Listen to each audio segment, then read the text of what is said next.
지금부터 2020년 8월 23일 주일 예배를 시작하겠습니다. 다 같이 사도신경으로 우리의 신앙을 고백하겠습니다. 전능하사 천지를 만드신 하나님 아버지를 내가 믿사오며 그 외아들 우리 주 예수 그리스도를 믿사오니 이는 성령으로 잉태하사 동정녀 마리아에게 나시고 본디오 빌라도에게 고난을 받으사 십자가에 못 박혀 죽으시고 장사한 지 사흘 만에 죽은 자 가운데서 다시 살아나시며 하늘에 오르사 전능하신 하나님 우편에 앉아 계시다가 저리로서 산자와 죽은 자를 심판하러 오시리라.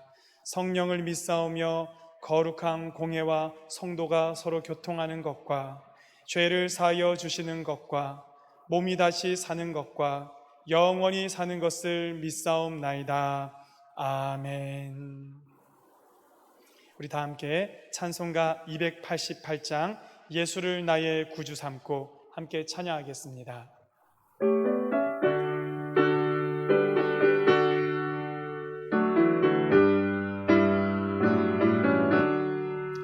예수를 나의 구주 삼고 성령과 피로써 거듭나니 이 세상에서 내 영혼이 하늘의 영광 누리도다. 이것이 나의 간증이요 이것이 나의 찬송일세. 나 사는 동안 끊임없이 구주를 찬송하리로다.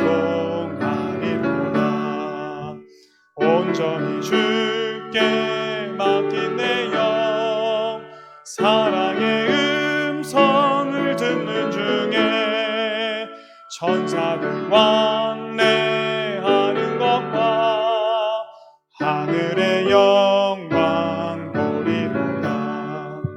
이것이 나의 간증이요 이것이 나의 찬송일세. 나 사는 동안 끊임없이 구주를 찬송하리로다. 주 안의 기쁨 누림으로 마음의 풍랑이 잔잔하니 세상과 나는 간 곳 없고 구속한 주만 보이도다. 이것이 나의 간증이요 이것이 나의 찬송일세. 나 사는 동안 끊임없이 구주를 찬송하리로다. 아멘. 함께 기도하겠습니다. 하나님 아버지 감사합니다. 오늘 주일을 맞이하여 우리 하나님 아버지를 기억하고 하나님 예배의 자리로 우리를 불러 모아 주시니 참 감사합니다. 하나님, 비록 우리가 하나님 아버지 앞에서 함께 교회에 모여서 얼굴과 얼굴을 맞대어서 예배하지는 못하지만 그럼에도 불구하고 이날에 예배의 자리를 베풀어 주심에 감사합니다. 하나님, 우리가 서로 얼굴 보지 못하지만 하나님 아버지 이 예배를 통하여 우리를 만나 주실 것을 믿기 때문에 또한 감사합니다. 하나님, 우리가 신앙 잃지 않고 믿음 잃지 아니하고 오늘 이 아침에 나와 하나님 아버지를 예배하게 하여 주심도 또한 감사합니다. 하나님, 힘겨운 시간을 보내고 있는 우리 모든 성도님들 믿음 잃지 아니하고 신앙 흔들리지 아니하고 하나님 아버지 안에서 더욱더 굳건하게 세워져서 예수를 나의 구주로 삼고 그것이 나의 간증이 되고 그것이 내 평생의 찬양이 되어서 주님을 찬양하는 삶을 살아내어 드리는 사랑하는 모든 창동교회 성도들 되도록 축복하여 주시옵소서. 하나님, 우리에게 말씀 전해 주실 때에 사람의 말 아니라 하나님 아버지의 말씀으로 전해지게 하여 주시어서 하나님 아버지의 살아계시고 역사하시는 능력의 말씀을 우리가 받아 먹음으로 말미암아 그것에 힘입어서 이 한 주를 또한 살아내어 드리는 사랑하는 모든 성도들 되도록 축복하여 주시옵소서. 마치는 순간까지 우리 하나님 우리와 함께하여 주심을 간절히 바라고 원하오며 예수 그리스도 이름으로 기도하옵나이다. 아멘. 사랑하는 자의 영혼 그의 범사형 통건강 잘 되고 평안하기를 내가 원합니다.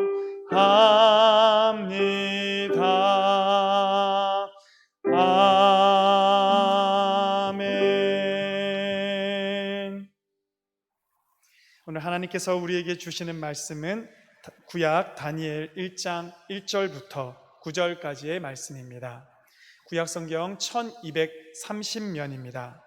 다니엘 1장 1절로부터 9절까지의 말씀을 제가 받들어 읽겠습니다. 유다 왕 여호야김이 다스린 지 3년이 되는 해에 바벨론 왕 느부갓네살이 예루살렘에 이르러 성을 에워쌌더니 주께서 유다 왕 여호야김과 하나님의 전 그릇 얼마를 그의 손에 넘기심에 그가 그것을 가지고 신할 땅 자기 신들의 신전에 가져다가 그 신들의 보물 창고에 두었더라. 왕이 환관장 아스부나스에게 말하여 이스라엘 자손 중에서 왕족과 귀족 몇 사람 곧 흠이 없고 용모가 아름다우며 모든 지혜를 통달하며 지식에 통달하며 학문에 익숙하여 왕궁에 설만한 소년을 데려오게 하였고 그들에게 갈대아 사람의 학문과 언어를 가르치게 하였고 또 왕이 지정하여 그들에게 왕의 음식과 그가 마시는 포도주에서 날마다 쓸 것을 주어 3년을 기르게 하였으니 그 후에 그들은 왕 앞에 서게 될 것이더라. 그들 가운데는 유다 자손 곧 다니엘과 하나냐와 미사엘과 아사야가 있었더니 환관장이 그들의 이름을 고쳐 다니엘은 벨드사살이라 하고 하나냐는 사드락이라 하고 미사엘은 메삭이라 하고 아사랴는 아벤느고라 하였더라. 다니엘은 뜻을 정하여 왕의 음식과 그가 마시는 포도주로 자기를 더럽히지 아니하리라 하고 자기를 더럽히지 아니하도록 환관장에게 구하니 하나님이 다니엘로 하여금 환관장에게 은혜와 긍휼을 얻게 하신지라. 아멘. 오늘 이 말씀으로 주께서 하나님이라는 제목으로 함께 하나님의 말씀을 나누도록 하겠습니다.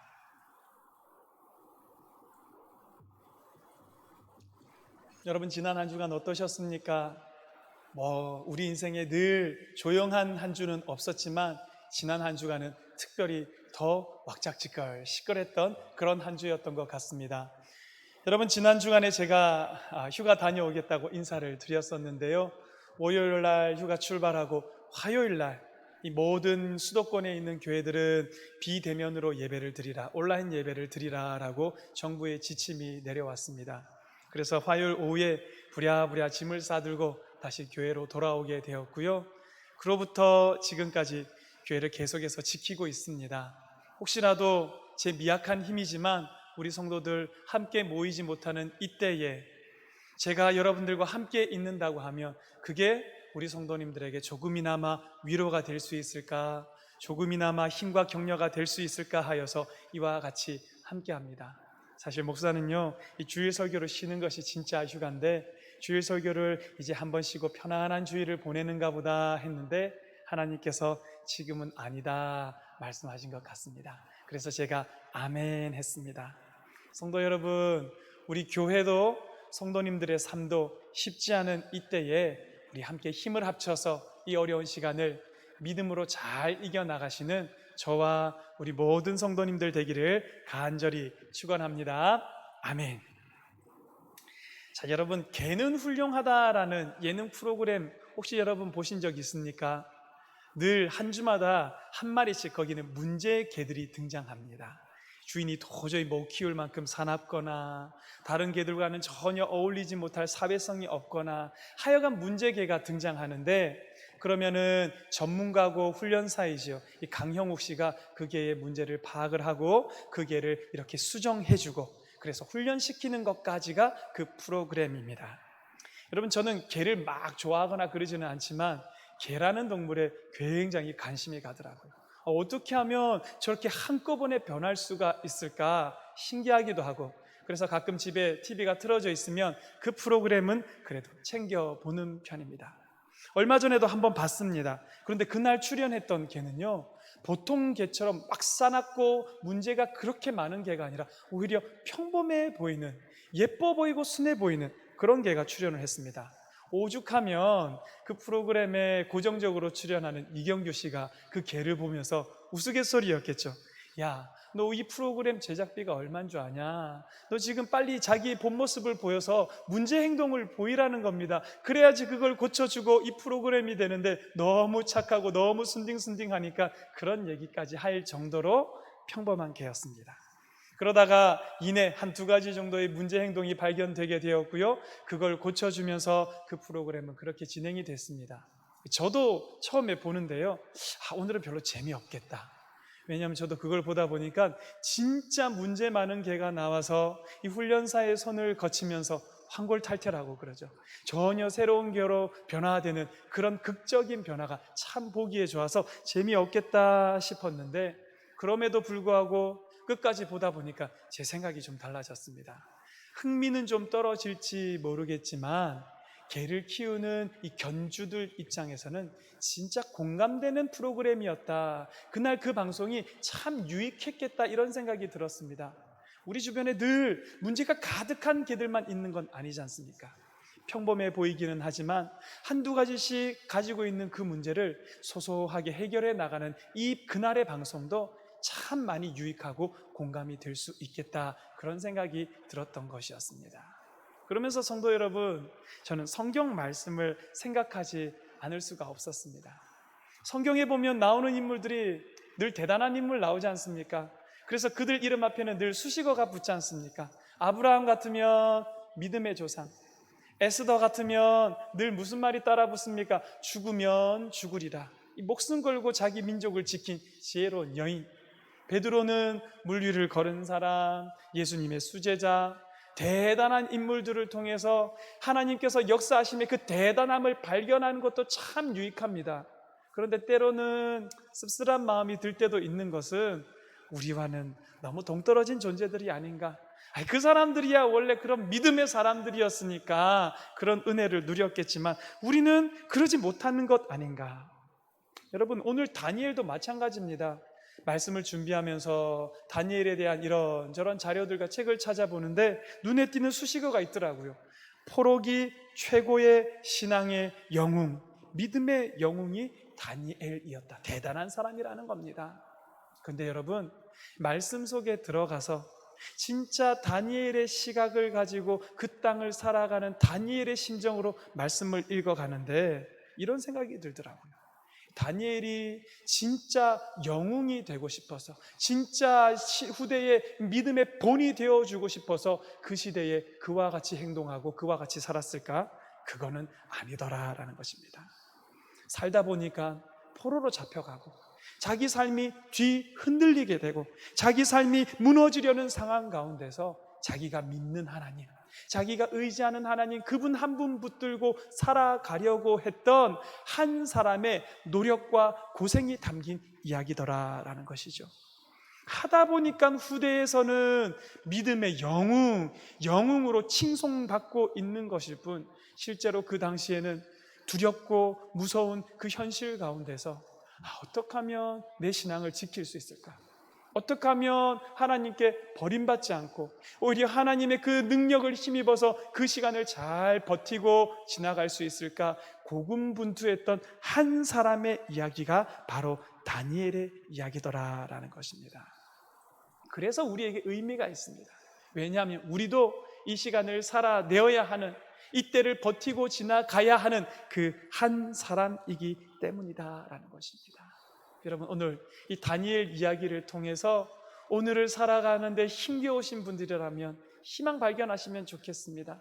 문제 가운데 사로잡히신 분이라면 다니엘의 이야기가 여러분들에게 하나님께서 주시는 해답되기를 간절히 바랍니다. 우리 이 말씀 속에서 함께 은혜를 나누시는 저와 여러분 되기를 간절히 축원합니다. 아멘. 오늘 말씀의 배경은 1절입니다. 제가 한번 읽어드리겠습니다. 유다왕 여호야김이 다스린 지 3년이 되는 해에 BC 605년입니다. 여러분, 바벨론 왕 느부갓네살이 예루살렘에 이르러 성을 에워쌌더니, 여러분, 이 BC 605년은요 세계사적으로도 의미가 있었던 한 해입니다.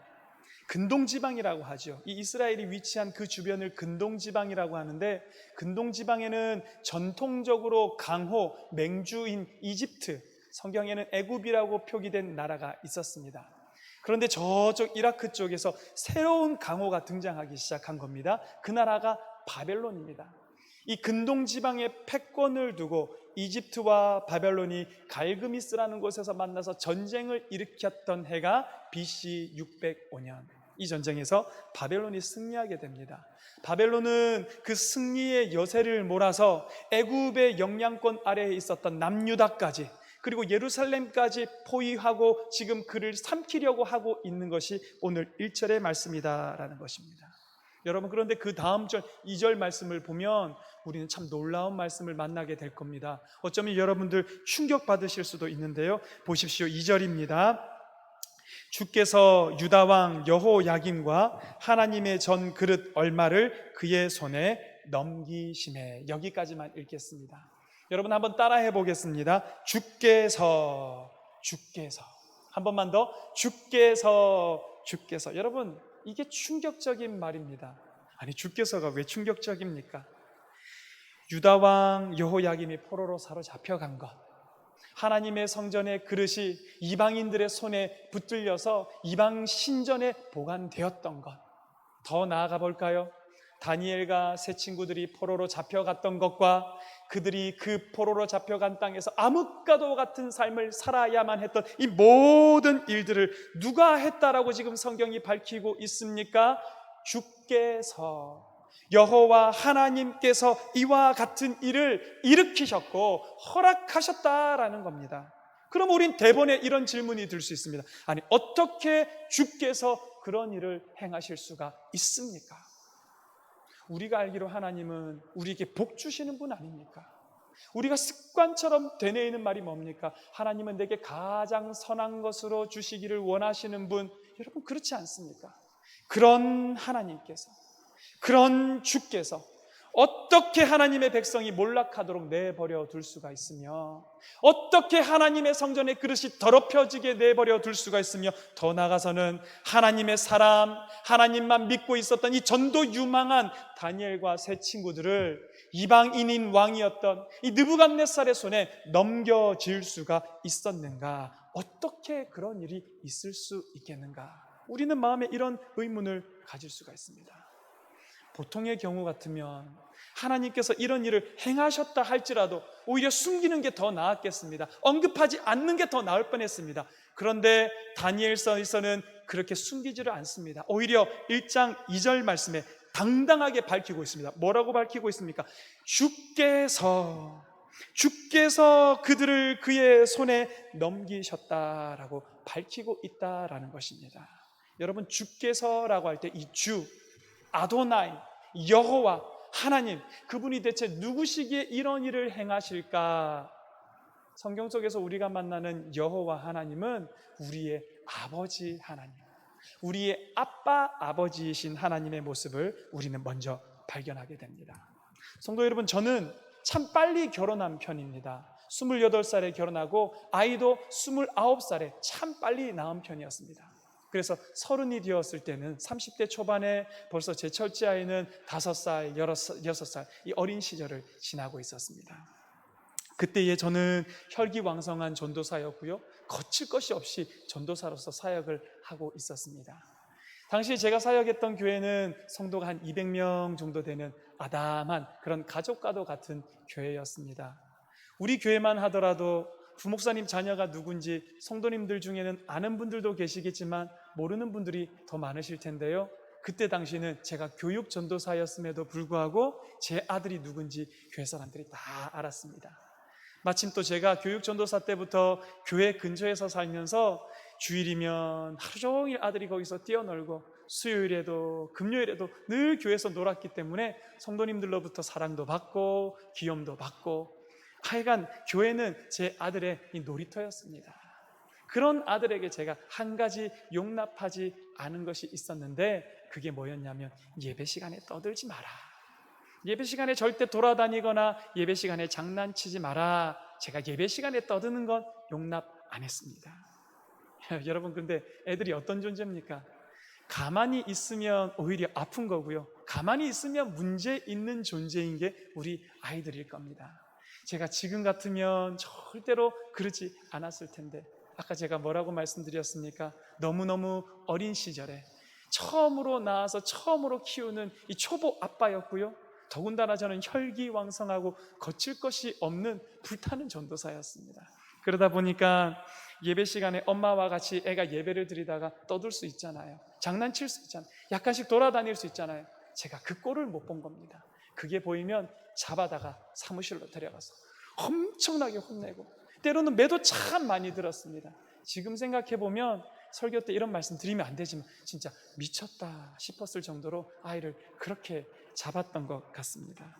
한 번은 단기 선교팀을 이끌고 제가 이제 카자흐스탄 가게 됐는데 훈련을 받지 않습니까? 그 훈련 때 또 제 아들이 거기서 막 장난치고 놀았나 봅니다. 제가 소리를 빽 하고 질렀는데 얼마나 놀랬던지 애는 울고, 함께 훈련받고 있던 청년들, 청소년들 벙 떠서 말도 못하고, 제 아내는 속상해서 애 데리고 집에 가버리고, 그런 적도 있었습니다. 여러분, 잘했다 말씀드리는 게 아니라 진짜 잘못했고요, 정말 미안한 마음을 가지고요, 아들에게 사과할 수 있다면 지금이라도 진심으로 사과하기를 원합니다. 논점이 흐려지면 안 되고요. 근데 문제는 왜 이렇게 아들을 혼냈을까라는 겁니다. 왜? 답은 하나밖에 없습니다. 걔가 제 아들이었고 저는 그 아이의 아버지였기 때문에 혼냈습니다. 저한테는 한 가지 생각밖에 없었죠. 예배는 그렇게 드리면 안 된다, 예배는 진짜 잘 드려야 된다. 그걸 가르치고 싶은 일념만으로 제 아들이었기 때문에 그 아이를 그렇게 혼냈더라라는 것입니다. 당시 부목사님도 한 분 계셨거든요. 그분의 아들도 마침 제 아들과 동갑이었어요. 이 동갑인 애들 둘이서 얼마나 떠들었겠습니까? 사실은 걔가 더 개구지고 걔가 더 떠들고 더 많이 돌아다녔음에도 불구하고 늘 혼나는 아이는 누구였을까요? 제 아들만 혼났습니다. 제가 부목사님이라서 무서워서 안 혼냈을까? 네, 그랬을 수도 있겠지만 그게 아니라 저는 제 그 아이의 아빠였기 때문에 그 아들만을 혼냈다라는 것입니다. 여러분, 잘했다고 드리는 말씀이 아닙니다. 여러분, 주변에 떠드는 아이가 있으면 혼내달라고 드리는 말씀도 아닙니다. 다만 제가 드리고자 하는 말씀은 아버지이기 때문에 자기 아들을 혼낸다라는 것입니다. 아버지이기 때문에 사랑하는 마음을 가지고 때로는 아프지만 아들을 향해서 매를 드는 존재가 바로 부모다라는 것입니다. 히브리서에서는요, 이런 하나님 아버지의 마음이 그대로 드러나고 있습니다. 히브리서 12장 6절에서 8절까지의 말씀입니다. 제가 읽어봅니다. 주께서 그 사랑하시는 자를 징계하시고 그가 받아들이는 아들마다 채찍질 하심이라 하였으니 너희가 참음은 징계를 받기 위함이라. 하나님이 아들과 같이 너희를 대우하시나니 어찌 아버지가 징계하지 않는 아들이 있으리요. 징계는 다 받는 것이거늘 너희에게 없으면 사생자요 친아들이 아니니라. 아멘. 여러분, 뭐라고 얘기를 합니까? 하나님께서 받아들이는 아들마다 채찍질 하신대요. 아들이기 때문에 때리기도 한다라는 겁니다. 그리고 8절에서는 극기야 이렇게 얘기합니다. 너희에게 징계가 없으면 사생자다. 결혼 외에 다른 관계에서 태어난 아들이지 진짜 아들은 아니다라고 밝히고 있습니다. 아들이기 때문에 징계도 있다라는 것입니다. 여러분, 이런 맥락에서 보자면 우리는 오늘 다니엘과 이 세 친구가 당하고 있는 고난의 이유를 조금은 이해할 수 있을 것 같습니다. 이런 맥락에서 보자면 하나님의 자녀라고 부름을 받은 오늘 우리가 그리고 하나님의 자녀들이 모여있는 이 교회가 오늘 어려움을 겪고 있고 오늘 안타까움 가운데 사로잡혀 있는 이유를 설명할 수도 있겠습니다. 무엇 때문일까요, 여러분?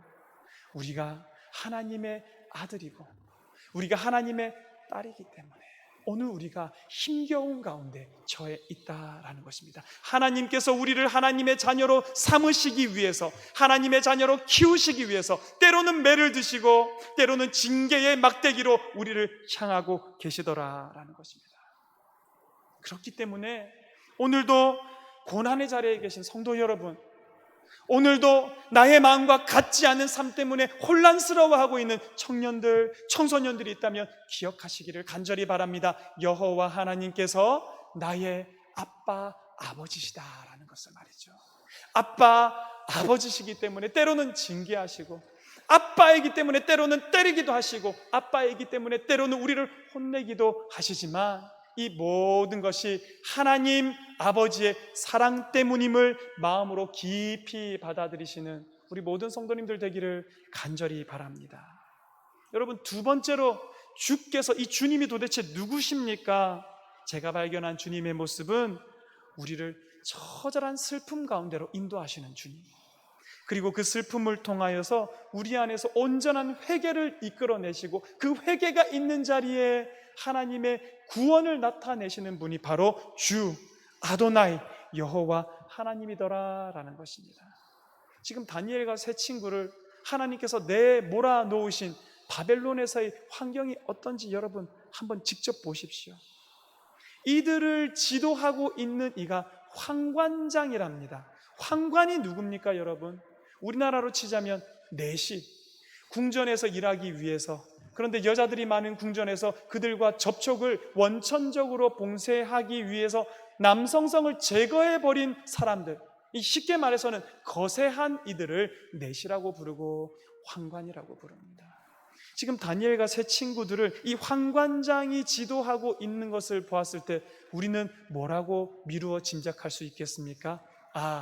용모가 아름답고 지혜롭고 흠이 없었던 이 소년들을 왕궁에서 일하게 하기 위해서 이들도 거세를 했구나, 이들도 황관이 되어서 그곳에서 살아야만 했구나, 우리는 알게 된다라는 것입니다.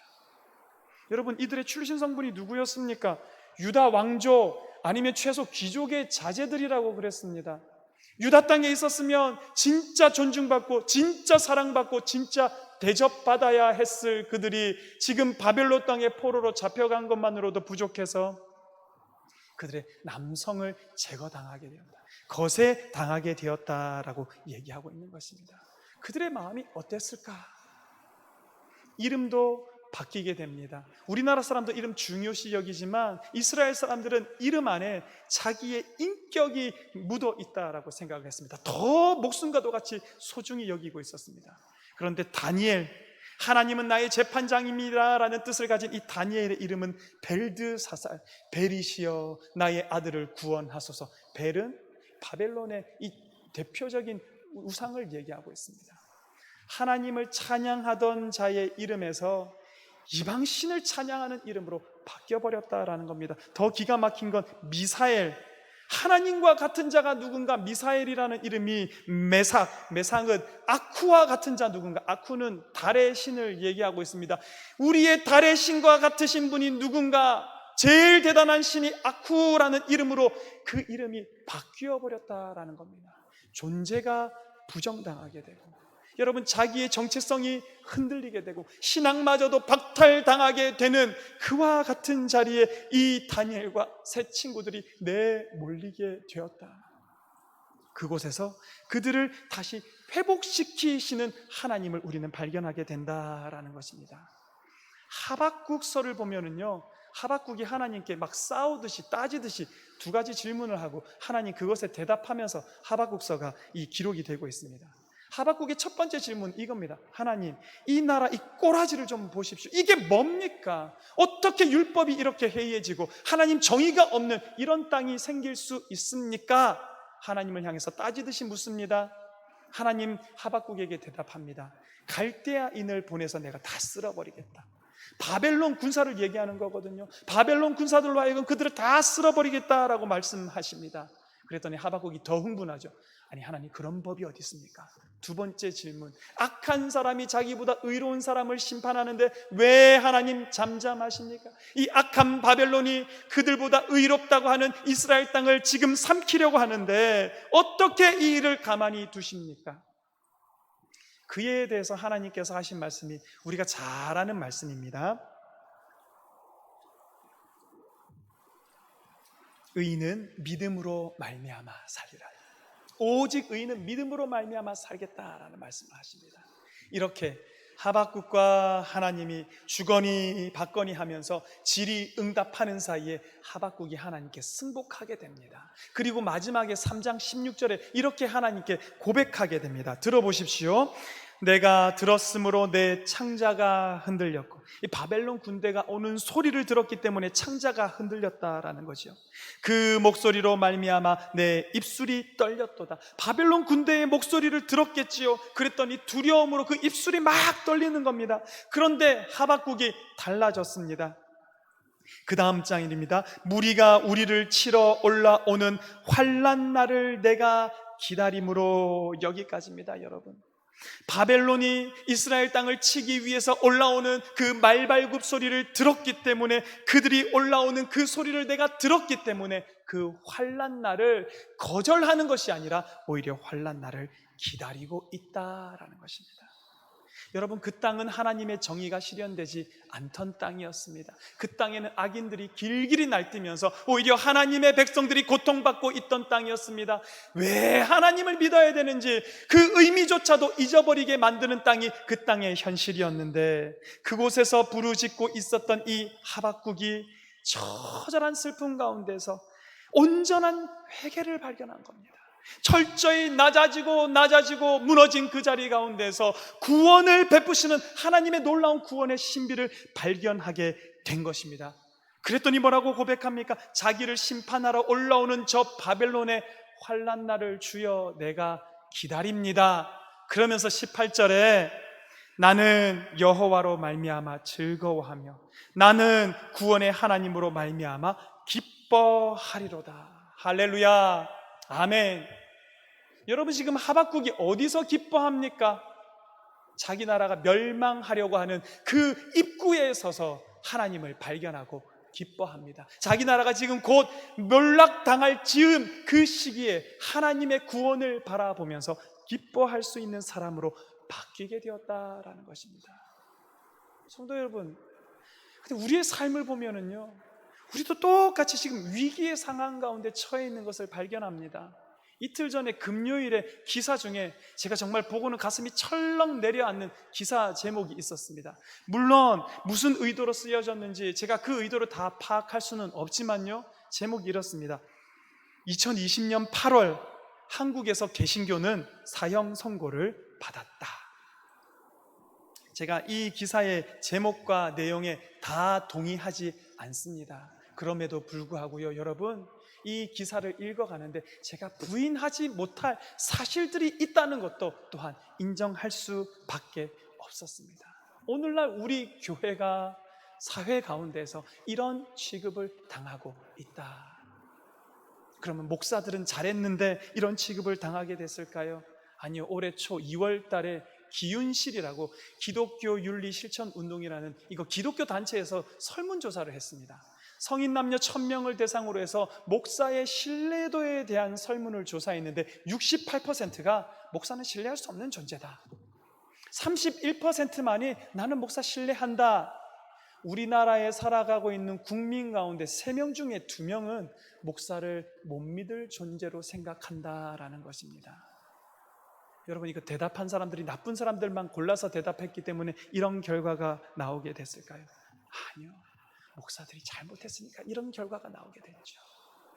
일부 몰지각한 몇몇의 목사들이 잘못한 것 때문에 지금 다 싸잡혀서 비난받고 있는 것일까요? 아니요. 참 죄송하지만 저도 비난받아 마땅한, 저도 신뢰주지 못했던 그 목사 중에 한 사람이었으면 고백합니다. 저의 죄악 때문에, 제가 하나님을 온전히 믿지 못했던 그 연약함 때문에 오늘날 우리 목사들이 이런 비난 가운데 처해 있다라는 것입니다. 제가 휴가 기간 중에 커피숍에 가서 차를 마시는데요, 제 뒤에 여자 4분이 앉아 계셨습니다. 그분들이 막 뭔가를 욕하고 있는데 들려오는 소리가 교회 욕하고 기독교인들 욕하고 제일 심하게 욕하는 것 목사 욕을 하는데 정말 불편하더라고요. 마음이 여러분 막 참담하더라고요. 그냥 박차고 뛰쳐나가고 싶은 걸 억지로 참았는데요, 여러분 이게 주님께서 오늘 우리들에게 주신 현실이었습니다. 이게 주님께서 내버려 두신 목사가, 교회가, 성도들이 살아가야 할 우리의 현 주소가 이렇다라는 것입니다. 시커먼 사회에서 듣기도 신물이 나실 텐데 오늘 또 설교를 통해서 이런 말씀 듣기 위해서 진짜 죄송합니다, 성도 여러분.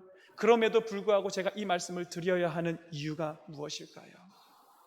주께서 우리를 이와 같은 슬픔 가운데, 이와 같이 처절하게 바닥 가운데로 내모셨다면 주께서 우리의 회개를 받으시고 또한 우리를 구원하실 분이기도 하다라는 것입니다.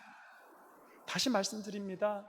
다니엘이 하나님께 내몰렸던, 주께서 다니엘을 내모셨던 상황은 거세당한 황관으로서의 삶이었습니다. 그의 정체성도 민족도 인격도 다 부정당하는 그런 삶이었습니다. 평생 동안 음모와 이 암투 가운데서 마음 졸이며 살아야만 했던 바벨론에서 포로로서의 삶을 살아야만 했습니다.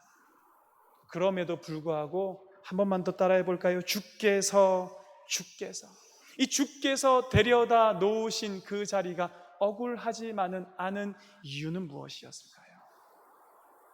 그를 데려다 놓으신 분이 주님이시라면 그 자리에서 해결해 주실 분도 또한 주님임을 우리는 믿기 때문입니다.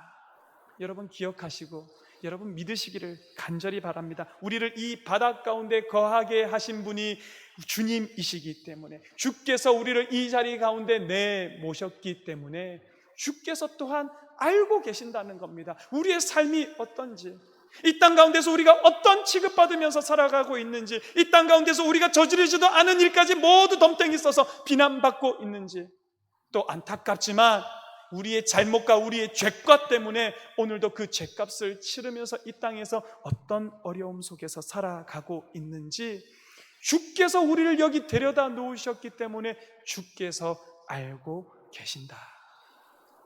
그리고 우리를 아시는 주께서 또한 우리를 건져주시는 하나님 되심도 여러분 잊지 말고 꼭 붙드시고 기억하기를 간절히 바랍니다.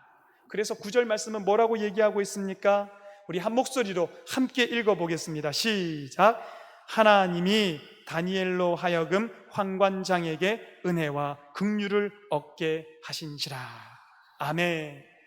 여러분 저는 이 다니엘서의 말씀에서 이걸 봅니다. 2절에는 주께서 그를 그 어려운 가운데 몰아넣으셨더니 마지막 절 9절에서는 뭡니까? 하나님이 그에게 은혜와 긍휼을 입게 하셨더라. 넘겨주신 분이 여호와 하나님이신데 그럼에도 불구하고 그들을 구원을 베풀어 주신 분도 또한 누굽니까?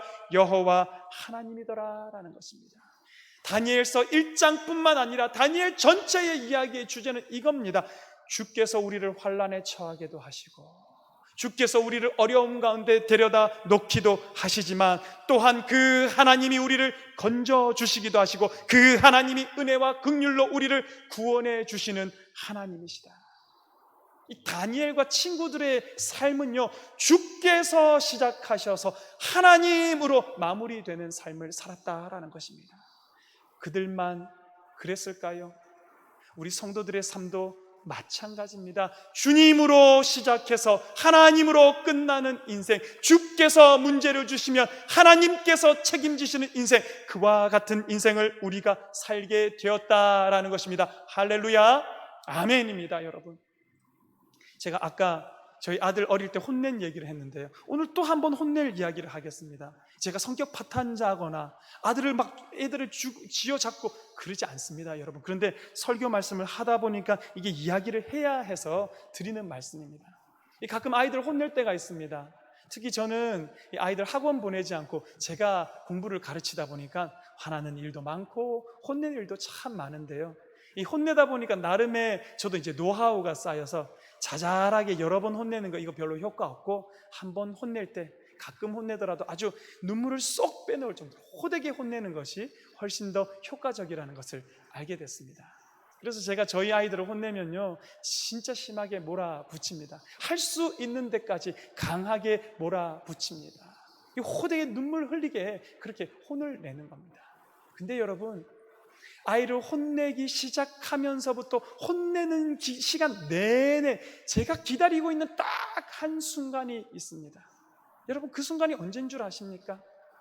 언제 이 아이 혼내는 걸 끝내고 언제 이 아이를 내가 꼭 안아줄까, 언제 이 아이를 위로할까, 저는 혼내는 것을 끝내는 그 순간만을 기다리고 있다라는 겁니다. 언제 끝내줄 수 있습니까 여러분?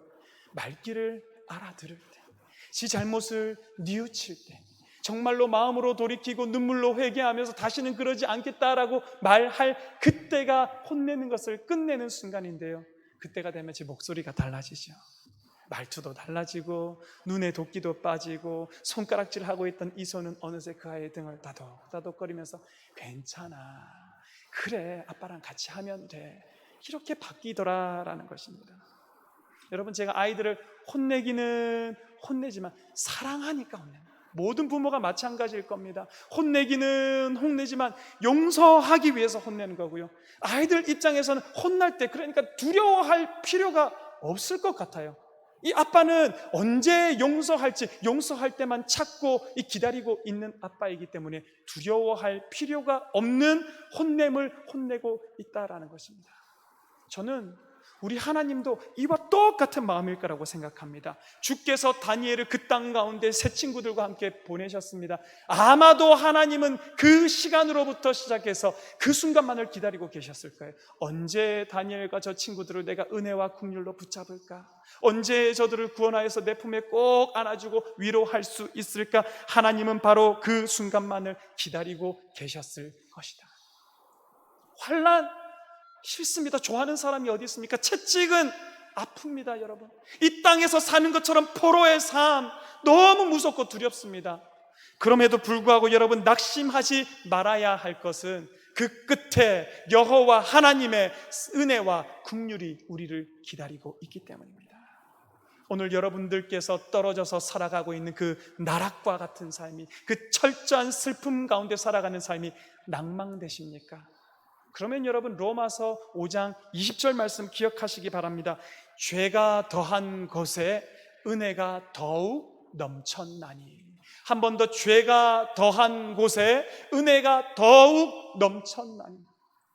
우리의 깊은 죄로 말미암아 우리가 나락의 나락으로 떨어졌을지라도, 우리가 아프고 또 아플지라도 그 아프면 아픈 만큼 하나님의 은혜는 우리를 더해 주시고, 하나님의 은혜는 우리를 더 깊이 안아주시는 큰 은혜로 우리를 덮어주시는 여호와 하나님을 발견하는 저와 여러분 되시기를 간절히 바랍니다. 여러분, 그래서 이게 오늘 설교의 제목이 됐습니다. 주께서 하나님이 다니엘과 그 세 친구들의 인생이 어땠다라는 겁니까? 주님으로 시작해서 하나님으로 마무리되어지는 삶. 우리의 삶도 마찬가지. 주님께서 고난을 시작시키셨으니 하나님께서 책임지시는 삶을 우리가 살아가게 된다. 여러분, 이 신비를 안다면 오늘 고난 가운데 우리가 두려워할 필요가 없다라는 겁니다. 두려워하지 말라, 내가 너와 함께 함이라. 놀라지 말라, 나는 내 하나님이 됨이라. 내가 너를 굳세게 하리라. 참으로 너를 도와주리라. 참으로 나의 의로운 오른손으로 너를 붙들리라. 할렐루야, 아멘. 여러분, 뭐 두려워하십니까?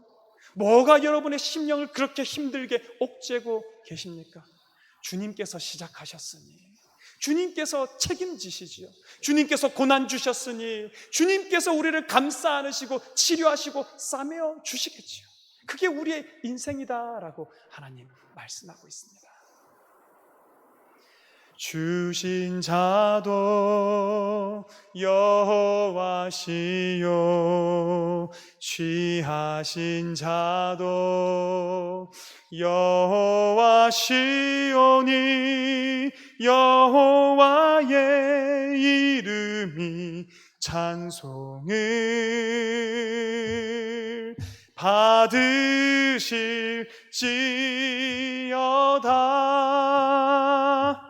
내 앞길을 아시는 분은 오직 여호와 한 분이시오니 주가 나를 단련한 후에는 정금같이 되리. 할렐루야. 아멘. 여러분, 주께서 시작하신 나의 삶, 하나님께서 끝까지 책임져 주실 줄 믿으시기 바랍니다. 주님께서 여러분의 자녀를 허락하셨습니까? 그러면 그 자녀는 누가 책임집니까? 하나님이 책임지시리라. 할렐루야. 주께서 핏값 주고 73년, 74년 전에 우리 창동교회 세워놓으셨습니까? 이 교회 그러면 누가 책임지십니까? 하나님이 이 교회를 책임지시는 줄도 여러분 믿으시기를 바랍니다. 요즘 나라 생각하면, 정치를 생각하면 걱정되셔서 막 달려나가고 싶고 뛰쳐나가셔서 무슨 행동이라도 하셔야만 되겠다고 느껴지시는 분들 많이 계시는 거 저도 그 마음 충분히 이해합니다. 그러나 이 땅 대한민국 누가 여기에다 만들어 놓으셨을까요? 여호와 하나님이신 것 여러분 믿으십니까? 주께서 이 땅을 이곳에 허락하신 줄 믿으십니까? 그러면 이 땅은 누가 이끄시고 누가 책임지실까요?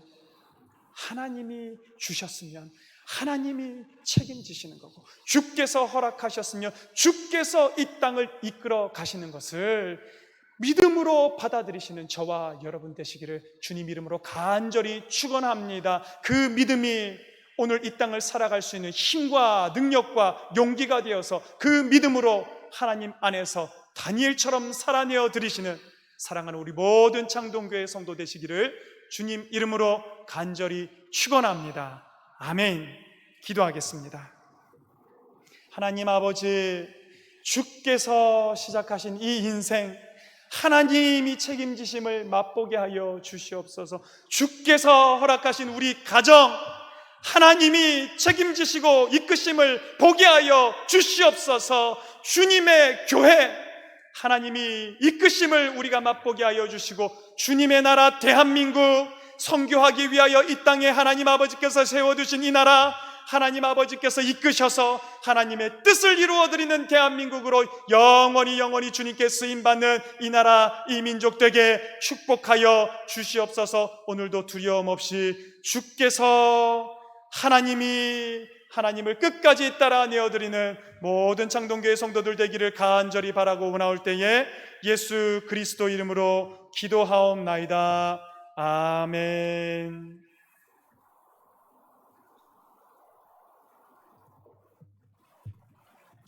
여러분, 교회 소식 알려드리겠습니다. 코로나 사태 악화, 또 정부 지침에 따라서 모든 예배를 비대면으로 영상으로 드리고 있습니다. 주일 1부, 2부, 3부, 4부 예배뿐만 아니라 주일 저녁 예배, 또 매일의 새벽 예배, 수요 성경 연구 시간, 그 시간이 되면 시간에 맞춰서 실시간으로 이곳에서 예배를 하고 성도님들께 그 실황을 중계를 해드릴 것입니다. 그리고 그 시간 외의 시간에 예배하는 분들을 위해서 예배의 영상도 올려둘 텐데요. 여러분, 지금은 할 수 없습니다. 이 영상들을 활용하셔서 여러분의 믿음을 지켜내시고 견뎌내시고, 어쨌든 이 어려운 시간도 주께서 시작하신 시간이니 하나님께서 해결해 주실 것을 믿음으로 이 시간을 잘 지나시는 저와 여러분 모든 성도님 되기를 바랍니다. 저는 지난 금요일부터였나요? 목요일부터 담임 목사님과 함께하는 시편이 있는 하루, 이 말씀 읽어드리는 이 영상을 매일같이 오후 1시가 되면 우리 창동교회 유튜브 채널을 통해서 올려드리고 있습니다. 어떻게 하면 얼굴 못 보는 우리 성도님들과 조금 소통할 수 있을까? 어떻게 하면 이 믿음을 지킬 수 있을까 생각하다가 낸 아이디어입니다. 여러분, 이것을 통해서 짧지만 그 시간에 우리 하나님의 임재하심을 느끼고 찬양 속에 하나님의 은혜 따라서 살아갈 수 있는 힘을 얻으시는 우리 교인들 되기를 간절히 바랍니다. 슬픔 당한 가정이 있습니다. 우리 오교구 성원 1구역 진홍림 집사님의 모친 되시는 고 임정순 집사님께서 하나님의 부름을 받았습니다. 안타깝게도 사회적인 상황과 여건 때문에 저희 교회에서 위로 예배도 못 갔습니다. 참 죄송한 마음을 대신해서 전하고요, 여러분 많이 위로해 주시기를 부탁을 드리겠습니다. 이제 다 같이 마지막 찬송 383장 눈을 들어 산을 보니 도움 어디서 오나, 우리 이 찬양으로 세상 가운데로 함께 나아가시는 여러분 되기를 바랍니다.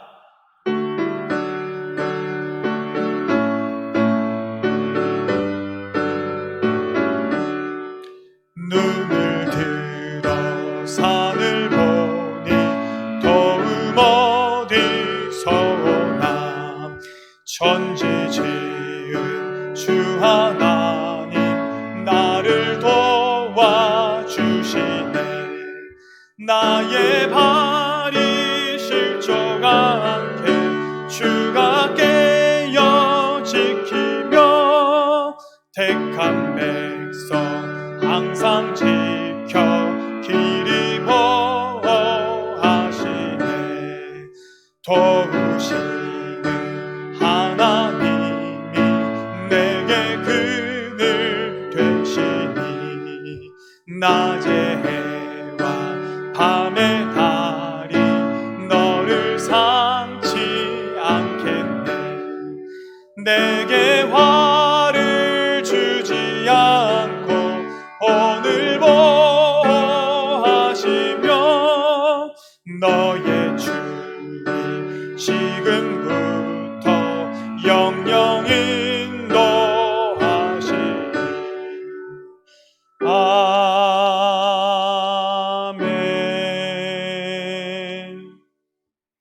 지금은 우리 주 예수 그리스도의 크신 은혜와 하나님 아버지의 크고 놀라운 사랑과 성령의 감동 감화 역사하심이, 주께서 시작하신 이 인생 하나님으로 함께 마무리하고 하나님 책임지심을 맛보기를 원하는 사랑하는 창동교회 성도들 머리 위에, 또 주께서 빚값 주고 사신 창동교회 위에, 이 나라 이 민족 위에 이제로부터 영원히 함께 하시기를 간절히 축원하옵나이다. 아멘.